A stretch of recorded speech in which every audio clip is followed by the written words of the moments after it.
जय श्री कृष्णा एवरीवन। आज हम बात करते हैं शनि ग्रह की। शनि ग्रह जब प्रथम भाव में फर्स्ट हाउस में सिंह लगन की कुंडली में होंगे तो क्या फल प्रदान करेंगे ये समझेंगे। सबसे पहले हम बात करते हैं शनि ग्रह की। शनि ग्रह किनके कारक होते हैं, हम इनसे क्या रिलेट करके देखते हैं। उसके बाद बात करते हैं हम लोग प्रथम भाव की, फर्स्ट हाउस की। फर्स्ट हाउस से हम क्या रिलेट करके देखते हैं। उसके बाद हम बात करेंगे कि प्रथम भाव में सिंह लगन में शनि ग्रह का क्या फल होगा।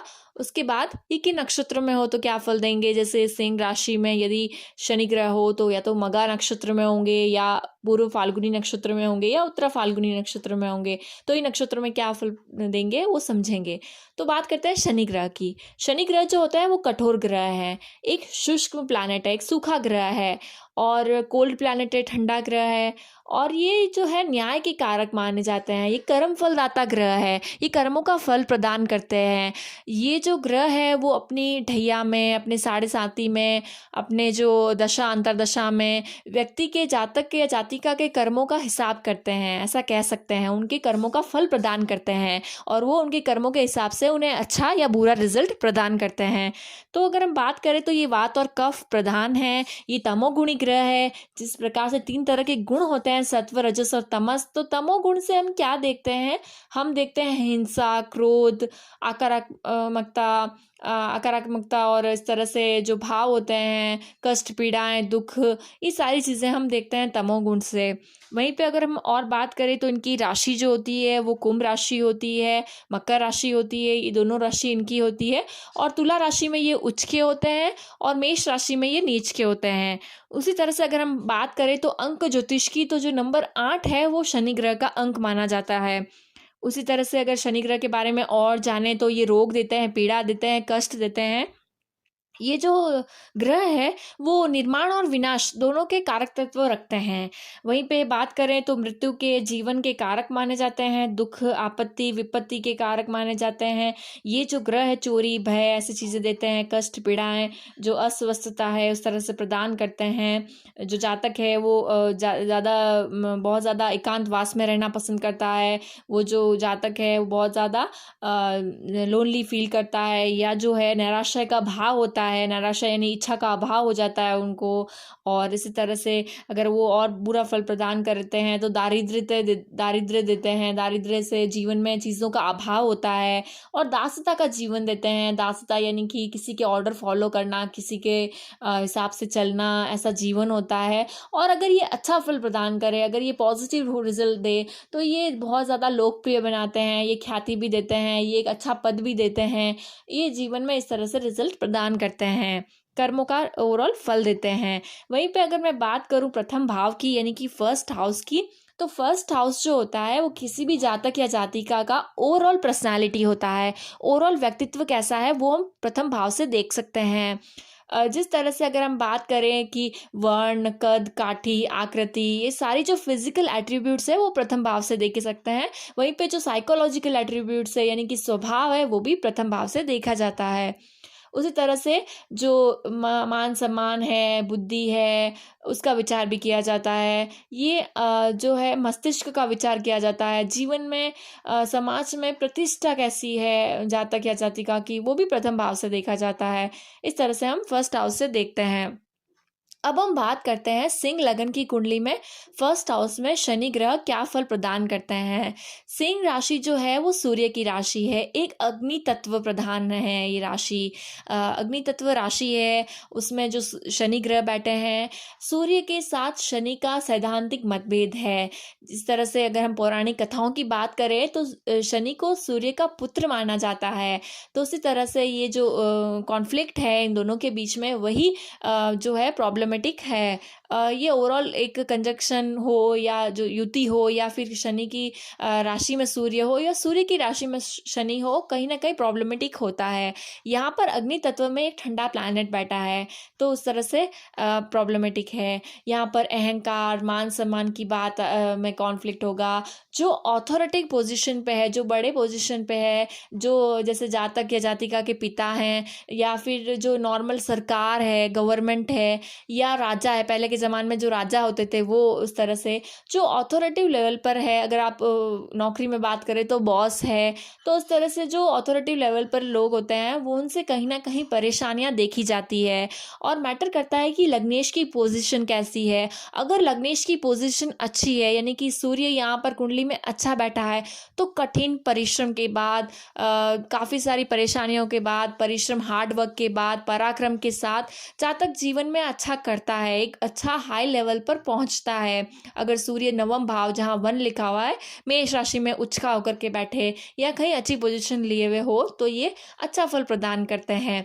वहीं पे अगर मैं बात करूँ तो ये और क्या फल प्रदान करते हैं, ये जातक को बहुत ज़्यादा एक अच्छा पढ़ाई लिखाई में बनाते हैं, ये वाचाल बनाते हैं, बहुत स्मार्ट होता है जातक। वहीं पे अगर हम और बात करें तो ये जो है यहाँ पर सिंह राशि में बैठे शनि ग्रह है, वो बौद्धिक कार्यों में जातक रहते हैं, जहाँ पे इंटेलिजेंस का वर्क है वैसे कार्यों में रत रहते हैं, और लेखक हो सकते हैं, अध्यापक हो सकते हैं, और अपने काम में जो है एक्सपर्ट होते हैं, ऐसा कह सकते हैं। वहीं पे कई बार जो परिश्रम करने पर जब असफलता हाथ लगती है, तो कहीं ना कहीं ये कठोर व्यक्तित्व देता है, कठोर पर्सनालिटी देता है, एक क्रूर पर्सनालिटी भी कई बार दे देता है अन्य के प्रति। वहीं पे इस तरह से बात करें अगर हम शनि ग्रह की, तो यहाँ पर ये बैठे हैं लग्न में षष्ठेश होकर और सप्तमेश होकर के, यानी कि इनकी जो राशि आ रही है वो मकर राशि आ रही है 6th हाउस में, और जो कुंभ राशि आ रही है वो सप्तम भाव में आ रही है।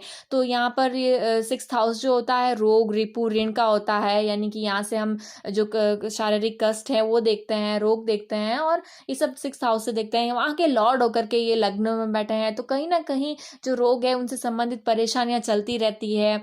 और अगर बात करें तो जो पीड़ाएं हैं, जो कष्ट है, उनसे संबंधित चीज़ें रहती है, और जो शत्रु है वहाँ से थोड़ा पॉजिटिव रिजल्ट होता है, यानी कि शत्रु ज़्यादा कुछ बिगाड़ नहीं सकते जातक का, इस तरह से आप कह सकते हैं।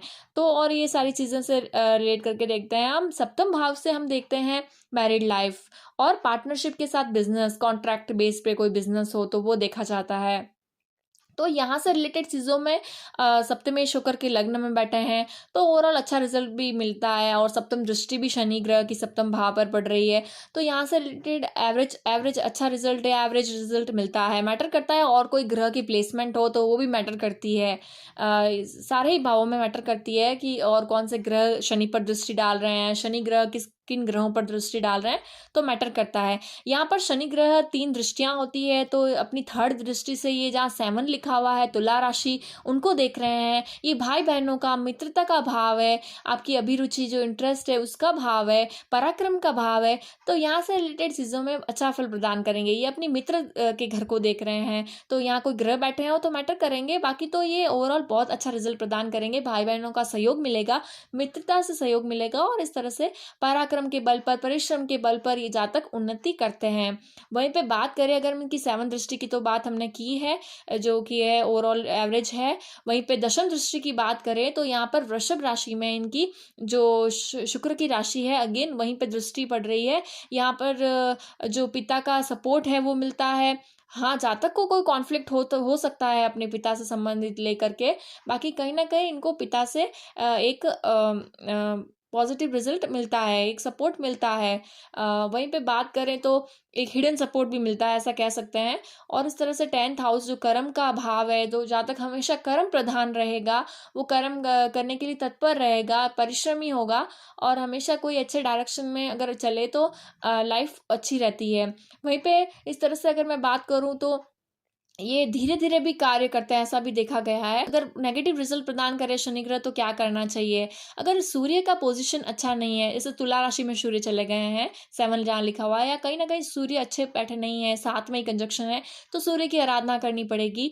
और यहाँ पर लग्नेश का इंपॉर्टेंट है मैटर। और वहीं पे शनि ग्रह अगर बुरा प्रभाव दे रहे हैं, कष्ट है, जातक को जीवन में धीरे धीरे काम हो रहा है, और बहुत सारे हर्डल्स, प्रॉब्लम्स, ऑब्स्टेकल्स आ रहे हैं लाइफ में, तो कहीं ना कहीं आप लोग यहाँ पर हनुमान जी की उपासना कर सकते हैं। ये जो है सूर्य के जो है शिष्य माने गए हैं, और यहाँ पे अच्छा रिजल्ट प्रदान करेंगे अगर आप हनुमान जी की उपासना करेंगे तो भी। इस तरह से बात करें अगर हम कि कौन से नक्षत्र में है, तो यहाँ पर मघा नक्षत्र या पूर्व फाल्गुनी नक्षत्र या फिर ये उत्तरा फाल्गुनी नक्षत्र में होंगे। अगर ये मघा नक्षत्र में है तो केतु के नक्षत्र में है, और केतु का नक्षत्र की एनर्जी भी ऐसी ही होती है, कुछ ऑथोरिटिव लेवल पर, और शनि के यहाँ पे सूर्य के घर में है, तो यहाँ पे सूर्य शनि का कॉन्फ्लिक्ट, फिर सूर्य केतु का कॉन्फ्लिक्ट भी है। तो इस तरह से कई बार देखें तो ये जो है जो अथॉरिटी लेवल पर लोग हैं वहाँ से थोड़ी प्रॉब्लम रहती है इनको, और लंबे प्रयास के बाद, कड़ी मेहनत के बाद सफलता मिलती है ऐसे जातकों को। और वहीं पे बात करें पूर्व फाल्गुनी नक्षत्र की, तो पूर्व फाल्गुनी नक्षत्र शुक्र का नक्षत्र होता है। इनके जो चारों चरण हैं उसमें जो सबसे इम्पोर्टेंट है, अगर थर्ड चरण में यहाँ पर शनि ग्रह हो, यानी कि शनि ग्रह थर्ड चरण में पूर्व फाल्गुनी नक्षत्र में हो, तो ये नवमांश में तुला राशि में जाते हैं, तो उच्च के जाते हैं नवमांश में, तो यहाँ पर ये पॉजिटिव है। वहीं पे अगर मैं बात करूँ तो जो शुक्र और शनि की मित्रता है, तो काफ़ी बार देखा गया है कि जीवन में स्टार्टिंग के जीवन में थोड़ी कठिनाई देखी होगी जातक ने या जातिका ने, परेशानी देखी होगी, लेकिन धीरे धीरे ये अपने आर्थिक स्थिति में सुधार करते हुए पाए गए हैं, और अपने जो ये जो प्रेजेंट सिचुएशन है उन्हें काफ़ी अच्छी छवि भी होती है इनकी, और इस तरह से अगर देखें तो अच्छी पर्सनालिटी होती है और लोग जानते हैं इन्हें, इस तरह से देखा गया है। और बात करें अगर हम उत्तरा फाल्गुनी नक्षत्र की, तो उत्तरा फाल्गुनी नक्षत्र जो होता है वो सूर्य का नक्षत्र होता है। सूर्य के नक्षत्र में प्रथम चरण में ही यहाँ पर आएगा, बाकी 3 चरण जो हैं वो कन्या राशि में जा रहे हैं। तो प्रथम चरण में यहाँ पर ये आते हैं, तो इस तरह से बात करें तो ये उसमें नवांश में धनु राशि में जा रहे हैं, फिर से एक अग्नि तत्व में जा रहे हैं, यहाँ पे भी अग्नि तत्व में है, नवांश में भी अग्नि तत्व जो राशि है उसमें है, धनु राशि में। तो कॉम्प्लिकेटेड तो है ये यहाँ पर उत्तरा फाल्गुनी में, ये बहुत ज़्यादा कॉन्फ्लिक्ट दिखाता है, बहुत ज़्यादा प्रॉब्लमेटिक दिखाता है, पिता से मतभेद दिखाता है, छात्रों को कड़ी मेहनत करनी पड़ती है, एक लगन में मेहनत करनी पड़ती है, और लंबे समय के बाद इन्हें जैसे जैसे उम्र बढ़ती है वैसे वैसे इन्हें लाभ होता रहता है, हर चीज़ में एक्स्ट्रा एफर्ट्स डालना पड़ता है। वहीं पे और अगर बात करें तो ये शनि सूर्य कहीं ना कहीं कानून से संबंधित चीज़ों का भी प्रभाव देता है करियर में, लॉ में करियर हो सकता है, कानून से संबंधित करियर हो सकता है। दशम भाव में यदि कहीं बुध और एकादश बुध भी स्ट्रांग हुआ तो कहीं ना कहीं करियर ऐसा प्रदान करते हैं। और अगर अगर आपने इससे रिलेट किया है तो लाइक शेयर सब्सक्राइब करिएगा। राधे राधे।